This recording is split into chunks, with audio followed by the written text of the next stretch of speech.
주신 하나님 말씀입니다. 신약성경 에베소서 6장 1절로 4절 말씀. 신약성경 에베소서 6장 1절로 4절 말씀.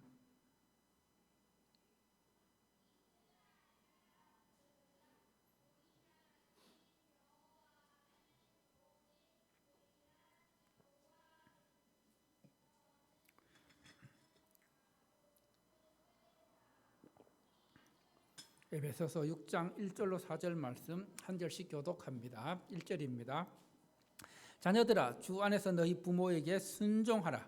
이것이 옳으니라.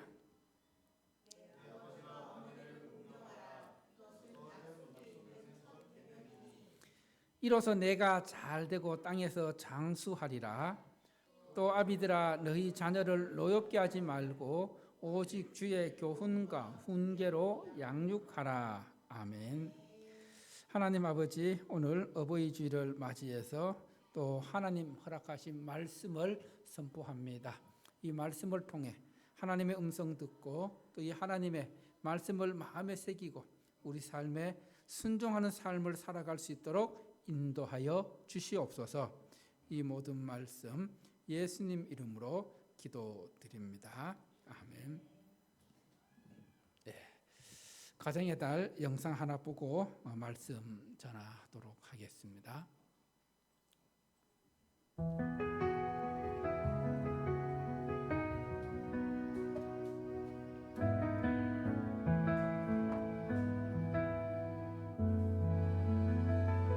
하나님 나를 보내주셨네. 이 가정 가운데로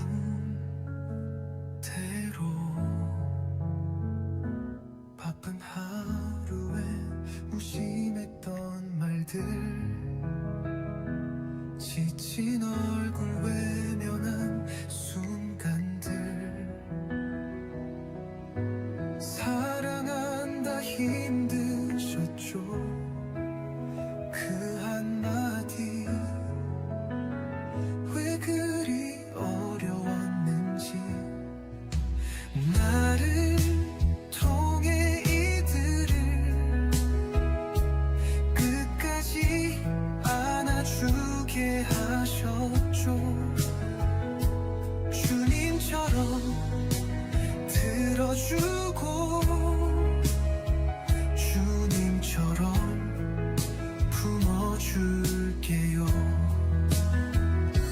한 번 더 눈 맞춰주고 지친 어깨를 도닥여주고 마음의 짐 나누어지고 믿어주고 기다려주고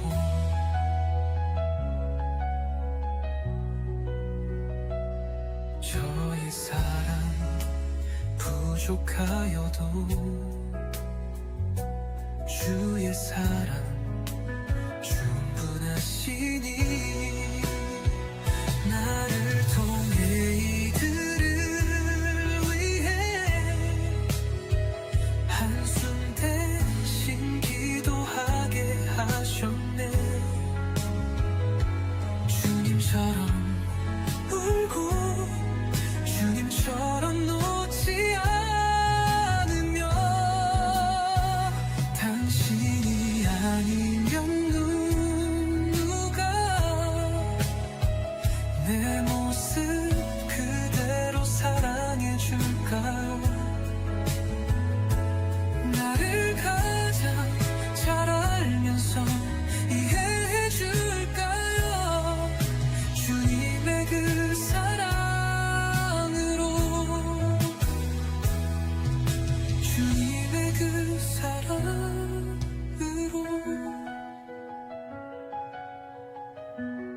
사랑을 배워갑니다.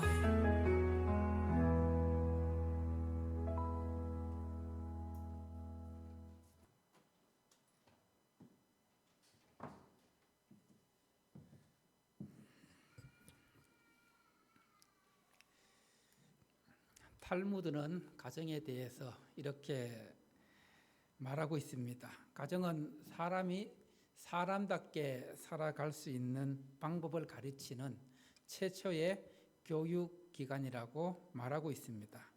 하나님께서 사람을 이 세상에 보내시면서 그 사람이 최초로 입학하는 학교가 가정이며 또 최초로 만나는 선생님은 바로 어머니와 아버지가 최초의 선생님이라고 가르쳐 주고 있습니다. 계속해서 탈무드는 부부 가운데 남편이든 아내든 어느 한쪽이 하나님을 믿지 않으면 온전한 가정이 아니라고 말합니다. 왜냐하면 하나님께서 한 여자와 한 남자가 연합하여 한 가정을 이루도록 허락하지 않으시면 가정을 올바르게 세워갈 수 없기 때문입니다. 하나님께서 한 남자와 한 여자가 각자의 아버지 집을 떠나서 연합하여 새로운 가정을 이루도록 만들어 주셨습니다. 그리고 계속해서 말합니다. 완전한 가정은 결혼해서 자녀가 출생해야 완전한 가정이라고 탈무드는 가르쳐 주고 있습니다. 하나님께서는 하나님을 예배하고 섬기는 그의 백성들이 살아야 되는 삶은 거룩한 삶이라고 말씀하고 있습니다. 한번 따라해 볼까요? 내가 거룩하니 너희도 거룩하라. 하나님께서 거룩하시기 때문에 우리도 거룩한 삶, 구별된 삶을 살아야 하는데 이 거룩한 삶의 첫 명령이 바로 부모 공경입니다. 부모님을 공경하는 것입니다. 왜냐하면 사람이 이 세상에 오는 것은 부모님을 통해서 그 생명을 통해서 오기 때문입니다. 부모님을 통하지 않고서는 그 누구도 이 세상에 태어날 수 없습니다.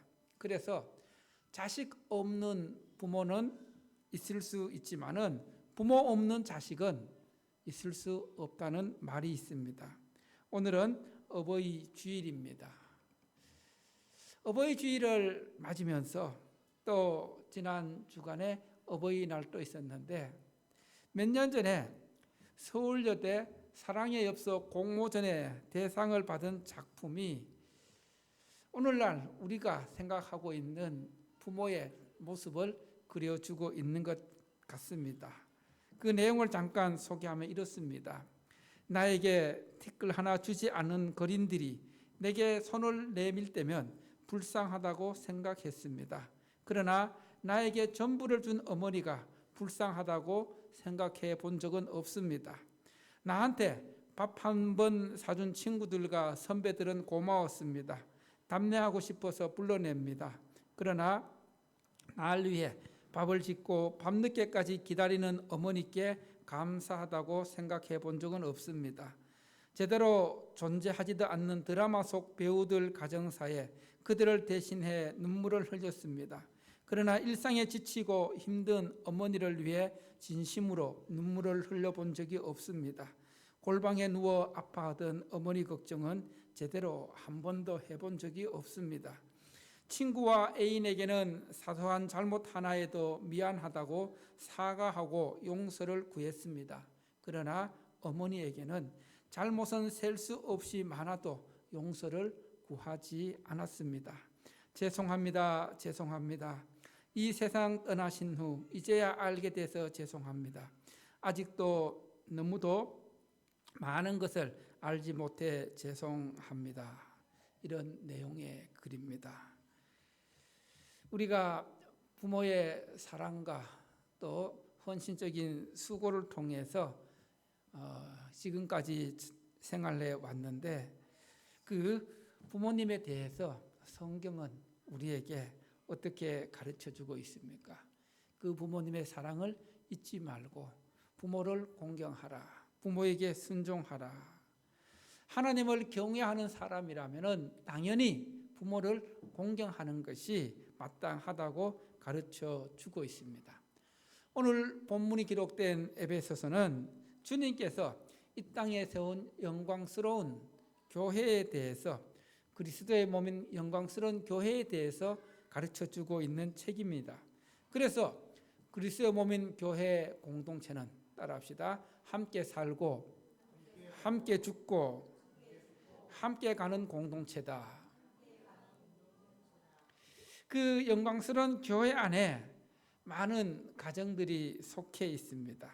그래서 오늘 본문 말씀은 교회가 주님의 몸인 교회가 영광스러운 교회가 되기 위해서 가정에서는 어떤 질서가 있어야 되느냐, 건강한 가정의 원리는 무엇이냐, 그것을 우리에게 가르쳐 주고 있습니다.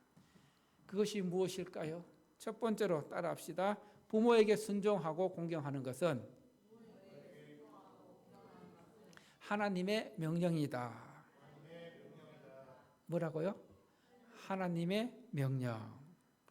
자, 오늘 말씀 6장 1절 2절 말씀 우리 다시 한번 합독해 보도록 하겠습니다. 에베소서 6장 1절 2절 말씀 시작. 자녀들아 주 안에서 너희 부모에게 순종하라.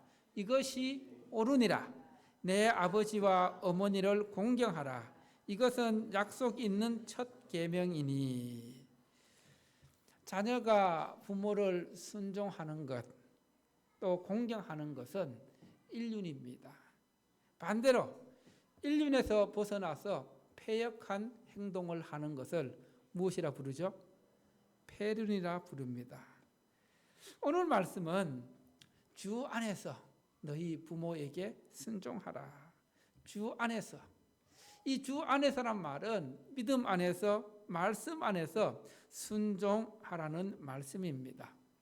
그리고 이 순종하라는 말을 헬라어 원어를 살펴보면은 어떤 뜻을 갖고 있냐면은 이 순종의 뜻이 뭐냐 하면 따라해 볼까요? 귀를 기울이다, 경청하다. 즉 부모님을 순종하기 위해서는 부모님의 소리에 뭘 기울여야 된다고요? 귀를 기울이고 잘 들어야 된다는 겁니다. 부모님의 말씀을 잘 들어야, 경청해야 순종할 수 있다는 것입니다. 여러분, 부모님의 말씀에 귀를 기울이지 않고 또 잘 듣지 않으면은 부모님을 온전히 순종할 수 없다는 것입니다. 이런 부모님이 하시는 말씀을 귀담아 듣지 않고 그것을 잔소리로만 여기면은 거기서 부모님을 향한 순종이 나을 수가 없다는 것이죠. 그리고 계속해서 말씀하고 있습니다. 부모를 공경하는 것은 약속 있는 첫 계명이다. 여기서 이 첫 계명이라는 것은 숫자적으로 처음보다는 가장 중요하다는 그런 뜻을 갖고 있습니다. 즉 부모를 공경하는 것이 사람이 살아가면서 사람이 지켜야 할 도리 중에서 또 하나님의 명령 중에서 가장 중요한 명령이라는 그런 뜻을 갖고 있습니다. 그래서 하나님께서는 부모를 공경할 때에 주어지는 복이 있다고 말씀하고 있습니다. 그 복이 무엇입니까? 이 땅에서 잘 되고 장수하는 것이다. 왜 부모를 공경해야 합니까? 부모를 공경해야 하는 이유가 무엇일까요? 그것을 우리 한자에서 한번 찾아보면은 부자 할 때 이 부자가 아비부입니다. 아비부. 옛날에 이 글자를 만들 때에 어떻게 해서 글자를 만들었냐 하면은 그 어떤 형상을 보고 어떤 그림을 보고 그것을 이제 상형 문자를 하는데 이 아버지 부자를 보면은 이 어떤 모습일까요? 이 부자를 만든 그 이유를 보면은 손에 뭘 들고 있을까요? 손에 도끼를 들고 있는 모습입니다. 양쪽 손에. 무엇을 말합니까? 가족들을 살려 먹이기 위해서 부모가 나무를 해야 하는, 가정을 책임져야 하는 그 모습을 보고 만든 글자가 뭐라고요? 아버지부.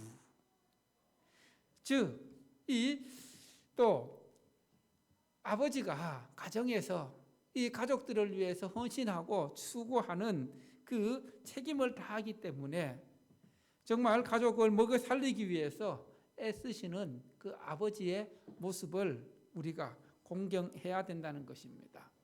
그 다음에 밑에 있는 게 무슨 자예요? 예, 어머니, 어미모자입니다.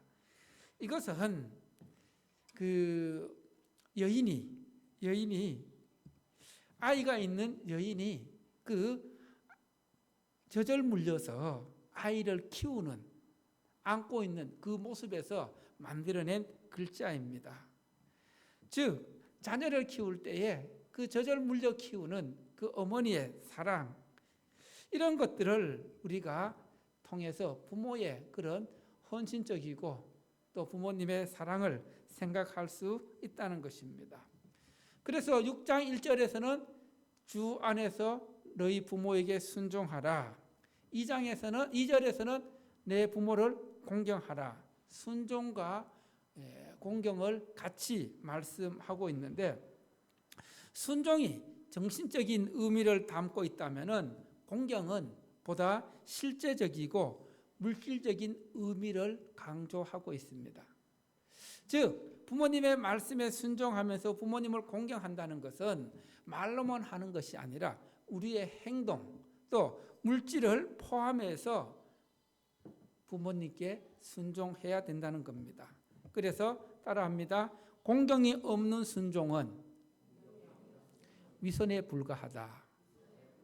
뭐에 불과하다고요? 예. 공경이 없는, 정말 우리의 행동이 따르지 않는, 또 물질이 따르지 않는 그런 순종은 뭐에 불과하다고요? 위선에 불과하다는 겁니다. 그리고 또 따라합시다. 순종이 없는 공경은 아첨에 불과하다. 뭐에 불과하다고요? 아첨. 아첨이 무슨 뜻인지 아시죠? 예. 그래서 이 순종과 공경이 서로 잘 평행을 이루어 가야 된다는 것입니다. 부모님을 공경한다는 것은 부모님을 존경하고 인정하고 또 부모님의 마음을 헤아리는, 부모님의 말씀을 잘 듣는 것에부터 시작합니다. 여러분, 부모들이 자녀들을 볼 때 가장 안타깝고 속상할 때가 언제입니까? 자녀들이 부모의 마음을 어떻게 할 때요? 몰라줄 때. 그런데 또 자녀들은 이 부모의 마음을 헤아리고 부모의 마음을 알아주는 것이 참 어렵습니다. 쉽지가 않습니다. 그래서 이 자녀들이 부모의 마음을 워낙 몰라주니까 부모님들이 늘 하는 말이, 야, 너도 네 자식 나 키워봐라. 이 말씀 들어보셨어요? 예? 신민집 사님, 나 자식 키워보니까 부모의 마음을 좀 알게 되나요?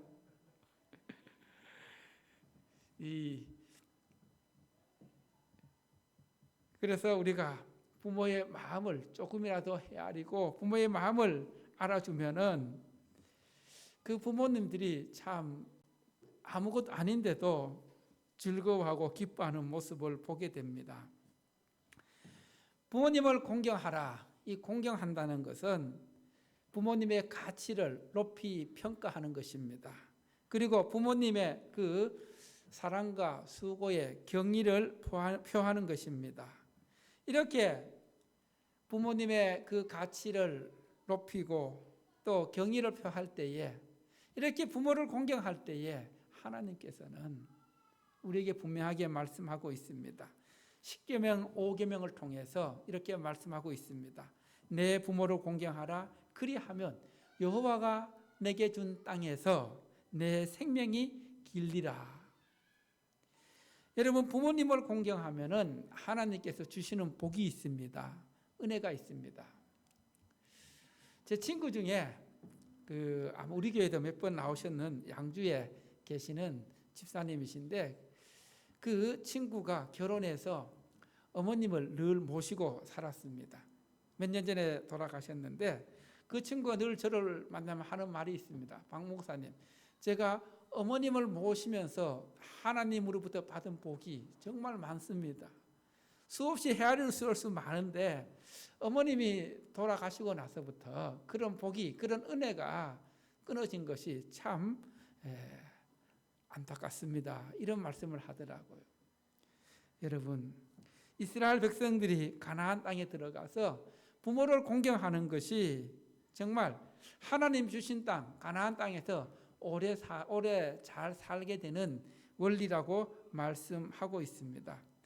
그리고 하나님께서는 이 말씀을 오늘을 살아가고 있는 저와 여러분에게도 사도 바울을 통해서 따라합시다. 부모를 공경하면은 내가 땅에서 잘 되고 장수하리라.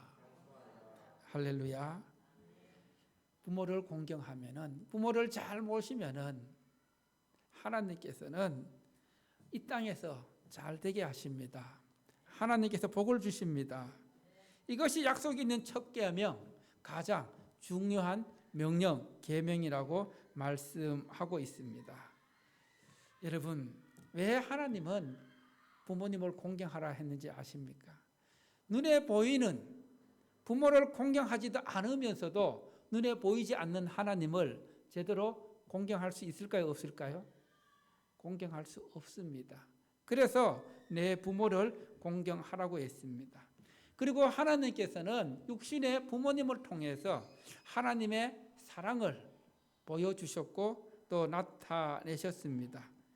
그래서 부모님을 공경하는 삶을 통해 이 땅에서 장수하며 잘 되게 된다는 복을 약속하고 있습니다. 이런 이야기가 있습니다. 옛날에 아주 늙은 노인이 아들 레와 손자와 같이 살고 있었는데 이제 눈은 침침해져 가고 귀도 잘 들리지 않고 무릎이 떨려옵니다. 식탁에 앉아 숟가락을 들 힘도 제대로 없었습니다. 그래서 늘 그 식사를 하면서 이 밥그릇을 수저를 떨어뜨리기 일쑤였습니다. 그래서 그런 식탁에 죽이 엎질러지면은 숟가락 들 힘이 없어서 그것을 입으로 핥아먹기에 이르렀습니다. 아들 레위는 그것이 너무나 못마땅했고 역겨워서 결국 늙은 아버지를 식탁에서 내쫓고 한쪽 구석에 따로 식사를 하게 해드렸습니다. 그리고 또 질그릇에 담아서 음식도 조금 담아드려서 늘 배고픈 그런 상태로 모셨습니다. 이제 어느 날 이 노인이 아버지가 힘이 없어서 숟가락들 힘도 없고 그릇들 힘도 없고 해서 식사를 하다가 그만 그릇을 깨뜨리고 말았습니다. 젊은 며느리는 그런 시아버지를 몹시 야단치고 꾸짖습니다. 그러나 그 시아버지는 아무 말도 하지 못하고 탄식만 하고 있습니다. 젊은 며느리는 그 다음날 시장에 가서 이 아버지를 위해서 나무 그릇을 사왔습니다. 나무 그릇은 깨지지 않잖아요. 그래서 그 그릇으로 이제 식사를 해야 합니다. 그런데 다음날 아침에 이 4살짜리 아들이 마당에서 널빤지를 모으고 있었습니다. 그러면서 그 아버지가 묻습니다. 얘야, 뭐 하냐? 예, 아버지, 한지박을 만들려고요. 아니, 그 한지박은 왜? 예, 다음에 엄마 아빠 이걸로 식사하게 하게요. 이 아버지가 너무나 충격받았습니다. 이 4살짜리가 자신들의 그런 모습을 보고 그대로 배운다는 것이 너무나 충격이었습니다. 그제서야 그들은 자신의 늙으신 아버지에게 했던 행동들이 얼마나 잘못된 행동이었는지 깨닫고 용서를 구하며 그리고 이제 늙은 아버지를 끝까지 잘 모셨다는 이야기입니다. 여러분, 부모를 공경하는 것도 자녀들이 보고 어떻게 해요? 배웁니다. 그래서 효자 밑에 뭐가 나요? 예.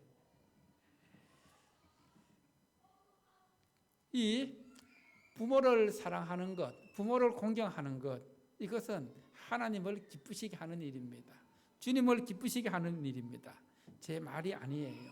골로새서 3장 20절 말씀 함께 보도록 합니다. 골로새서 3장 20절 말씀 시작. 자녀들아 모든 일에 부모에게 순종하라. 이는 주 안에서 기쁘게 하는 것이니라. 여러분 부모님을 잘 공경하고 부모님을 순종하는 것이 누구를 기쁘게 하는 거라고요? 하나님을, 주님을 기쁘게 하는 것이라는 겁니다. 그래서 부모를 잘 공경하는 것이 하나님을 기쁘시게 하시는 걸 알고 또 이것들을 자녀들에게 잘 가르쳐 줄 수 있기를 하나님께서 원하십니다. 두 번째로 건강한 가정의 질서는, 행복한 가정의 질서는 따라합시다. 자녀를 주 안에서 양육하라. 자, 오늘 말씀 4절 말씀 함께 보도록 하겠습니다. 4절 말씀 시작. 또 아비들아 너희 자녀를 노엽게 하지 말고 오직 주의 교훈과 훈계로 양육하라. 아비들아, 여기서 이 당시 모든 교육의 주체가 아버지였기 때문에 아비들아 이렇게 말씀하고 있는데, 오늘날 어떻게 보면 이 말씀은 자녀를 양육하는 아버지, 어머니, 부모에 해당하는 말씀입니다. 그래서 이 말씀을 다시 한번 그대로 직역해서 말씀을 풀어보면 이런 뜻입니다. 너희 자녀를 경록해 하지 말고 도리어 너희는 주의 교육과 훈계로 양육하라. 이 자녀를 노엽게 하지 말라. 이 노엽게 한다는 것은 자녀를 경록해 한다는 겁니다. 자녀를 분노케 한다는 겁니다. 자녀를 자극한다는 그런 말입니다. 언제 자녀들이 분노하게 될까요? 언제 자녀들이 경록해 될까요? 부모가 자녀들을 인격적으로 무시하고 비난할 때에 자녀들은 안에 분노가 쌓입니다. 그래서 부모들은 자녀를 인격적으로 무시하면 안 된다는 겁니다. 말로서라도 인격적으로 무시하는 말을 하면은 자녀의 삶을 망친다는 겁니다. 자녀를 양육함에 있어서 주의 교훈과 말씀과 그리고 또 훈계, 잘못한 일이 있으면은 바로 잡아주고 그렇게 분명하게 교육해야 된다는 겁니다. 여러분 주보에 나와 있는 말씀 중에서도 5월 말씀 보면은 너희 아비들아 자녀들을 어떻게 양육하라고 말씀하고 있습니까? 마땅히 행할 길을, 행할 바를 가르치라. 바로 마땅히 행할 바가 오늘 말씀과 연결되는 주의 교훈과 훈계로 양육하는 것입니다. 주의 교육과 주의 교훈과 주의 말씀과 훈계로 양육하지 못하면은 그 자녀는 비극적으로 실패하는 인생을 살아가게 됩니다. 성경에서 엘리 제사장의 두 아들이 그랬습니다.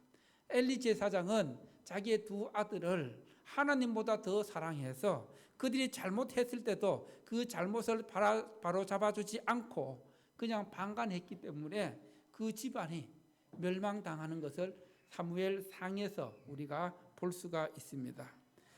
여러분, 제가 이 설교를 준비하면서 이런 내용이 있더라고요. 자녀의 일생을 망치는 10가지 비결이 있더라고요. 뭐라고요? 어떤 비결이라고요? 자녀의 일생을 망치는 10가지 비결, 어떤 내용인지 한 가지씩 한번 살펴보도록 하겠습니다. 첫 번째 같이 읽어보도록 하겠습니다. 시작. 자녀가 사달라는 대로 다 사준다. 자, 자녀가 사달라는 대로 다 사주면 이게 뭐가 된다고요? 자녀를 망치는 일이 된다는 거예요. 두 번째가 뭐예요?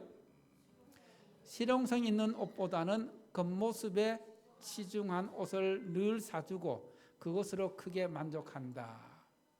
외모에 너무 크게 치중하면 안 된다는 거죠. 그 다음 세 번째 시작. 좋아하는 음식, 좋아하는 만화, 좋아하는 TV 프로 등 좋아하는 것만 배려해 준다. 왜 웃으세요? 예? 찔려서? 그 다음 네 번째 시작. 인내로 기다리는 것보다 조급하게 결과를 얻는 것을 기다린다. 예. 새겨들어야 됩니다.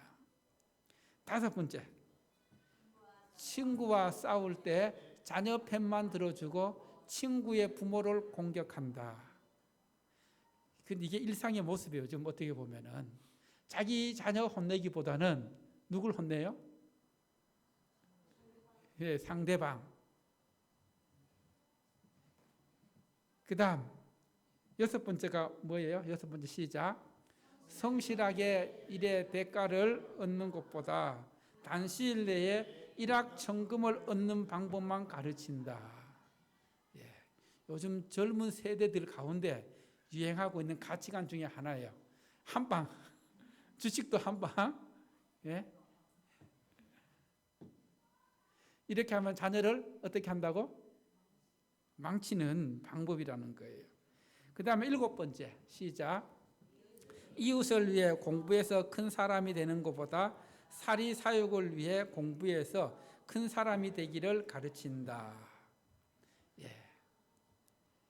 나 혼자 잘 먹고 성공하고 잘 살면 된다는 그런 가치관을 심어주면 안 된다는 거예요.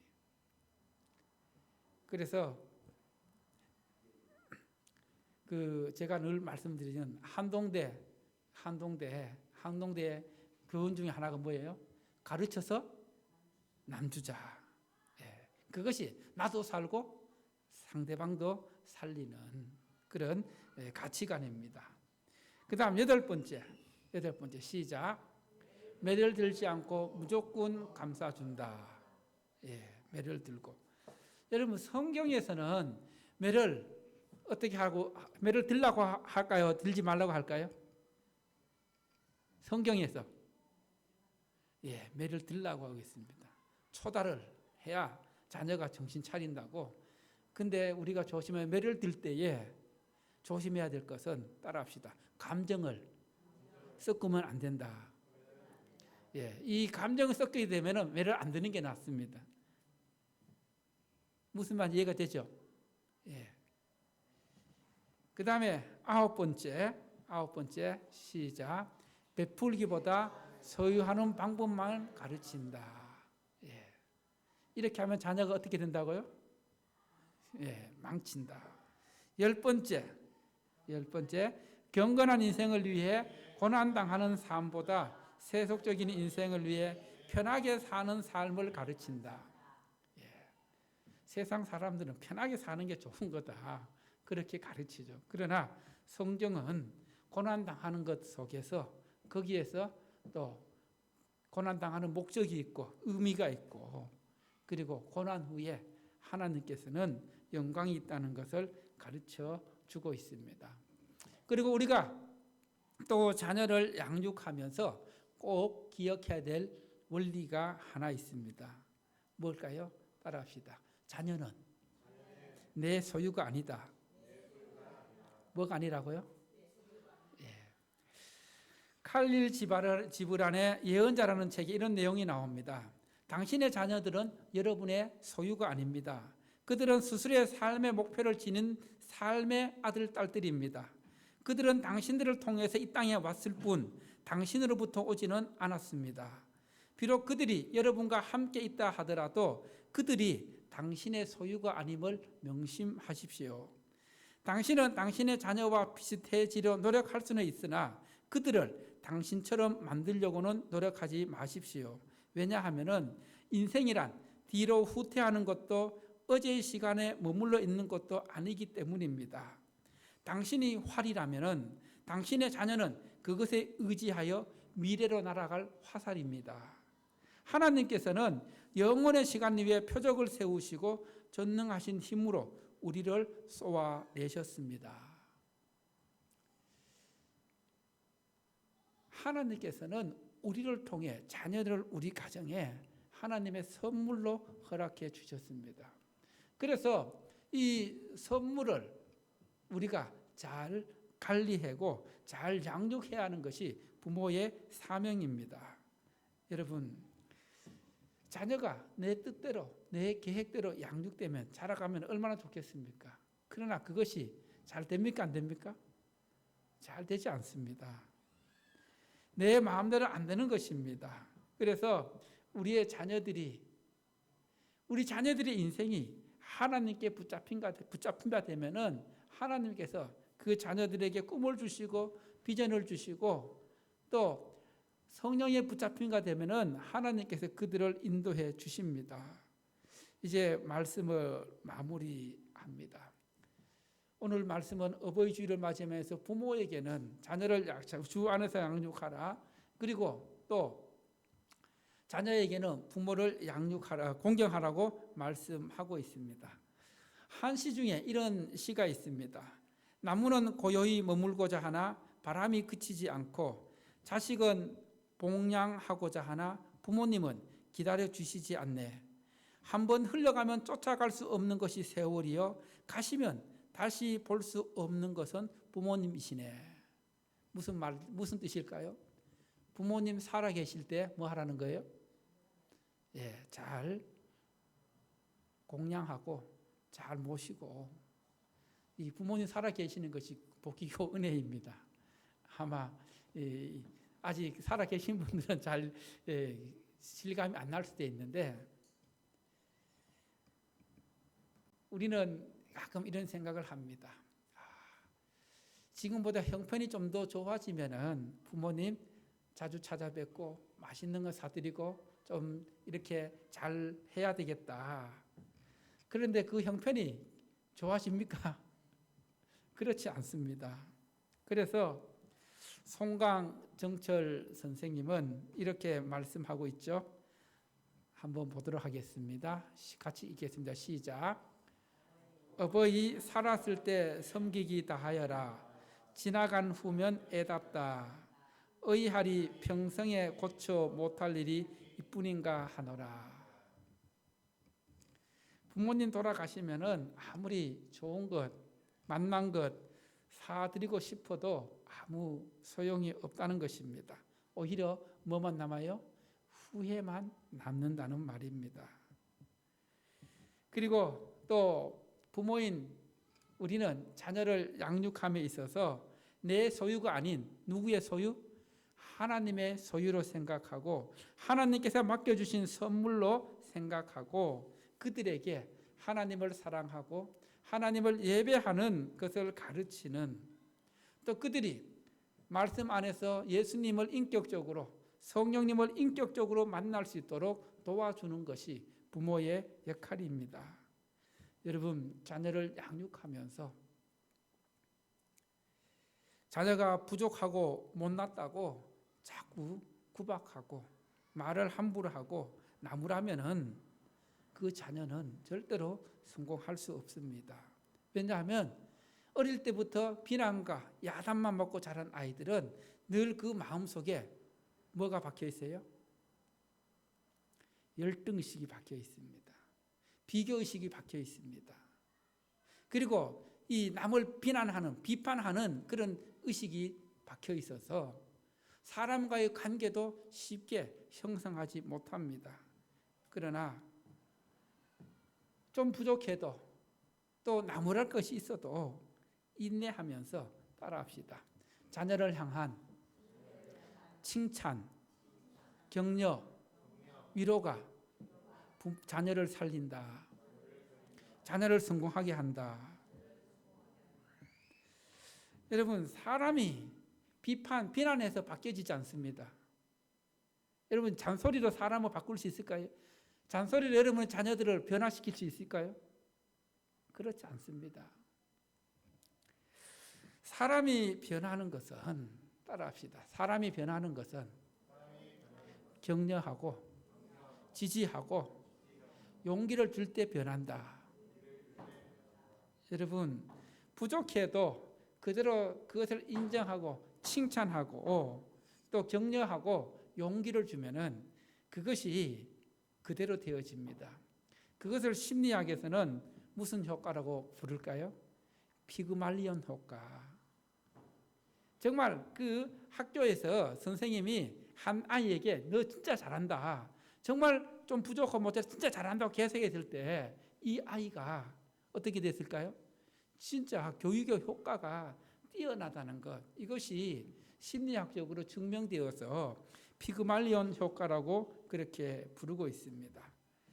여러분, 이제 말씀을 마무리합니다. 우리의 자녀들이 하나님께 붙잡힌 바 될 때에, 말씀에 붙잡힌 바 될 때에, 성령님께 붙잡힌 바 될 때에 우리 자녀들의 인생이 달라집니다. 할렐루야. 우리 자녀들이 그렇게 되도록 우리가 신앙으로 양육하고 기도하고 하는 것이 부모의 사명입니다. 그래서 그것만 잘해줘도 다음에 자녀들이 자랐을 때에 여러분에게 신앙의 유산, 그리고 기도의 유산, 말씀의 유산을 물려준 것에 대해서 감사하는 자녀들이 될 것입니다. 왜냐하면은 이 믿음으로 살아가고 신앙으로 살아가는 것이 하나님을 기쁘시게 하고 또 이 세상에서 다윗 같은 영성으로 승리하는 삶을 살 수 있기 때문입니다. 하나님께서 주신 여러분의 자녀들을 믿음 안에서 기도하면서 잘 양육하는 믿음의 부모가 될 수 있기를 축원합니다. 할렐루야.